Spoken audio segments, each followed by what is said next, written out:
Before I get into today's episode about Matt Stafford, this episode is brought to you by SeatGeek.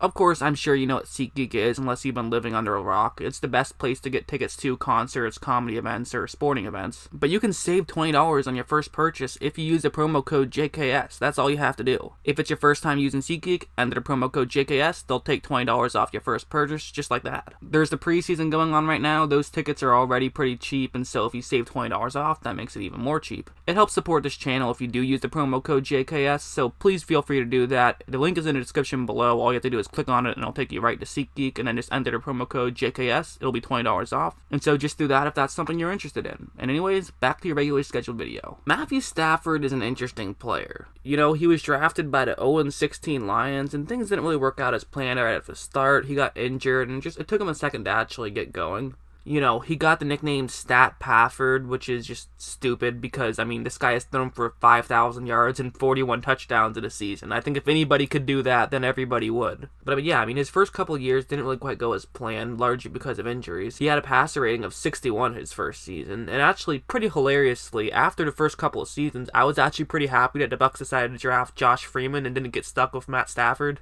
I mean, Stafford was, of course, off the board at that point, but there was some talk about, you know, which quarterback will go where. But there definitely was a point when Jets fans and Bucs fans were saying, oh man, thank God we got Mark Sanchez and Josh Freeman. We really lucked out there and didn't get stuck with Matthew Stafford. And in hindsight, yeah, that didn't really work out quite that way. Definitely Matthew Stafford has turned out to be by far and away the best player. So yeah, Stafford had some quality years, but there was a period of time where people were kind of saying he was relying on Calvin Johnson too much. And honestly, there was a period of time when he was relying on Calvin Johnson too much. I mean, that was kind of the meme back in the day of Calvin Johnson would be in triple coverage and Stafford would still throw it up to him and Johnson would still find a way to catch it. But even after Johnson left, Matt Stafford actually still put up very solid numbers and kind of became more of a complete quarterback once Johnson did leave. He threw for over 4,200 yards in 7 straight seasons, up until last year when he only had 3,777 and a touchdown-to-interception ratio of just 21 touchdowns to 11 interceptions. It was the worst passer rating he had had since 2014, and his points gained per snap was actually 21st in the NFL. Not great numbers. Although there is an excuse, apparently he was hurt for a large part of that season, so that probably did factor in. But when healthy, there's no doubt about it, Stafford is one of the better quarterbacks in the NFL, and he does seemingly keep getting better. So that's why on my top 40 quarterback rankings, I have him right here at number 11. One thing Stafford does very well is all of the little things. Even last season, he did all of the little things very well. And we'll take this game from the Week 17 blowout against Green Bay, because I mean, come on, there's going to be a lot of Lions fans watching this video, and I am certainly not above pandering, so I'm going to show Matt Stafford beating up on the Packers. The way this play is going to work is it's going to be a cover one hole, and it's essentially just a pick play, but it's kind of a more creative pick play. The way it's going to work is they're going to have a receiver run just a crossing route right over the middle, right over there, but they're also going to send a tight end to run a route like that, just to basically try to get in the way of the Packer, who is in charge of covering the receiver, who I just mentioned, who's going to be running over the middle of the screen.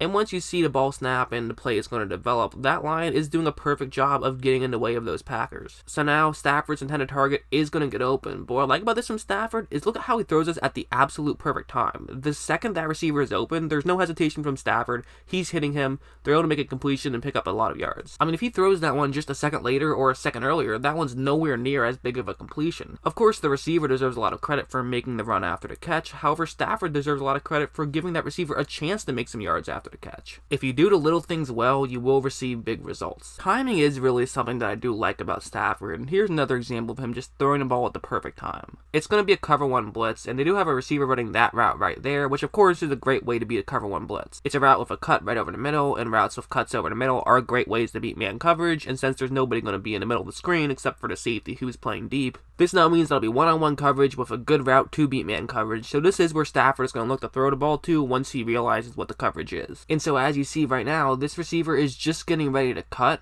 but look at the safety who's deep. He's very far deep. So this now means that Stafford knows, okay, I can make this throw. The safety is not going to be crashing in, so I'm good here. And if you look at Stafford, he's not in the throwing motion, but he is looking in that direction, and just watch him and watch how quickly he gets this ball off at the perfect time. That's just timing. And the reality is, from a quarterback's perspective, timing is so key. You want to get that timing down more than anything. It was a perfect throw as well, but he threw it at the perfect time. If he waits an extra second, the safety could run in and potentially get into play, and if he obviously throws it too early, it could be an interception. But he waited until the perfect time where he realized his receiver was going to get open, but didn't wait too long where it was too late. There's a small window of time you have to make that throw, but Stafford made the throw at the perfect time. This play also jumped out at me. What's going to happen is it is going to be man coverage, and it's actually going to be that Packer who's in charge of covering that line right over there. There's probably a switch that happened throughout this play. I don't think that was the way it was going to be called, but that's what's going to end up happening once this play is snapped. But anyways, that's the route that receiver is going to be running. Matt Stafford could take a shot towards the end zone if he feels like this route is open. And so as you see, this play is looking like it could end up getting open. If you take a look at that Packer, he is looking back towards Stafford here. So this now means that basically since that Lions receiver is going to run straight towards the pylon, there definitely is a window for Stafford to try to fit this throw through. Not a huge window, but there is a window that's going to be available. However, there's another problem coming up right now, and it's the fact that the Packers have an edge rusher running straight towards Stafford. But watch what Stafford does here. He steps up in the pocket and delivers an absolutely perfect throw for a touchdown. I mean, that's just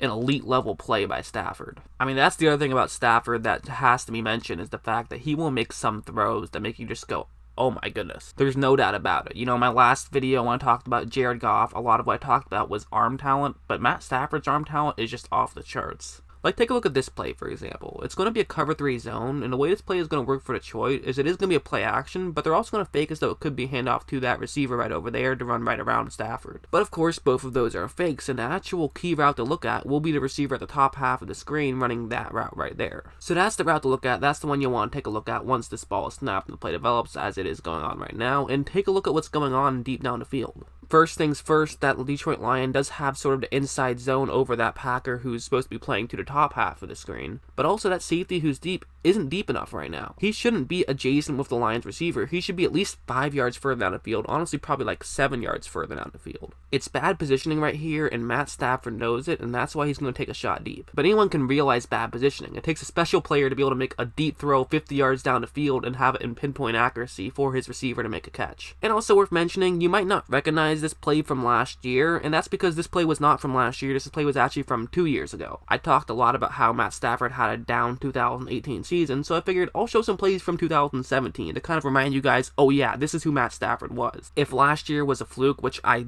feel like it is, and I hope it is, I'm not 100% sure, which is why I don't have him inside the top 10 right now, but I still do feel like it probably was a fluke, and assuming it was, this is the guy you could see in 2019, which would be very exciting. So okay, Stafford has great timing, and he also has great arm talent, but what happens when he combines those two? Well, what happens is something like this. It's going to be a cover 2 zone, and Detroit does have a receiver running right there, which could get into that eye of the storm right there in the middle of the screen. He could end up getting open. So basically, I'm going to stop this play at a certain point. I'm going to stop it right now, and the reason why I'm stopping it right now is because look at where that Detroit line is. This is at the exact point where he is running past those linebackers. And of course, the whole way this play is supposed to work is he gets past the linebackers, but it also kind of gets in between those two safeties right there, so potentially Stafford can make a throw to him, and it can be a completion. But again, Stafford has to make this throw basically at the perfect time, and he's going to have to make an accurate enough throw. But watch how it does both of those things, hits his receiver in perfect situation where his receiver is then able to take it the rest of the way for a touchdown. Again, that's another example of him giving a receiver a chance to make a play. He made that throw perfect, hit his receiver in stride, which allows him to pick up as many yards as possible. If that timing wasn't perfect, or if the throw was just a little bit inaccurate, then that still could have been a completion, but there's no way that would have been a touchdown.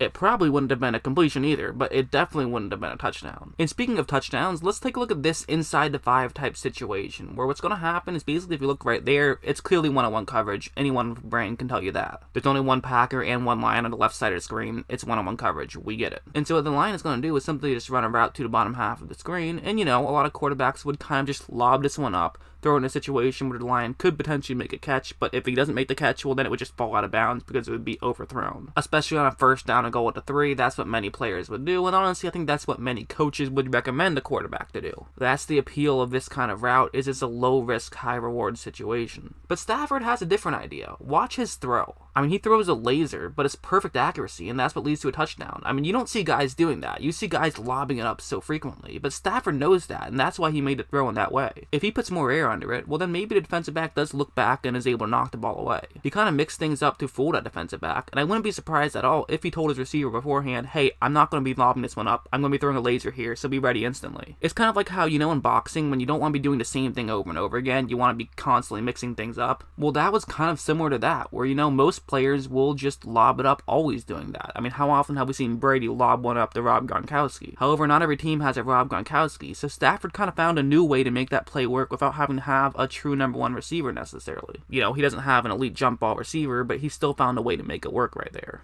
Okay, so last play about Stafford, and this is something I really want to bring up when talking about Stafford because I think it is probably his best attribute, and it's his ability to hit receivers in stride to allow them to pick up as many yards as possible. So like what's going on here is it's going to be a cover 3 zone, and here's how this play is going to work for Detroit. They're going to have their number 1 and 2 receivers both run those 2 routes right there, and the reason for this is pretty simple. They're going to try to get both of the Green Bay defensive backs to kind of run deep and run to the top half of the screen. That's why they're running those routes, and it will work if they do that. Also worth mentioning, this would be great if this is the cover 2 zone, because then the number 2 receiver who's running up to the middle could end up getting open, sort of similar to that play I showed you earlier. Because then what they're going to do with the number 3 receiver on the bottom half of the screen is at first he will be running up to the middle of the screen, but then he's going to be running sort of down like that. And if this play works out perfectly, both Packers defensive backs will be up to the top half of the screen, and that number 3 receiver could end up getting wide open. And this play is actually going to work out perfectly, because as you see once this play develops, those 2 receivers are definitely getting covered by those 2 Green Bay defensive backs, meaning that this man that Stafford is trying to hit is going to get open.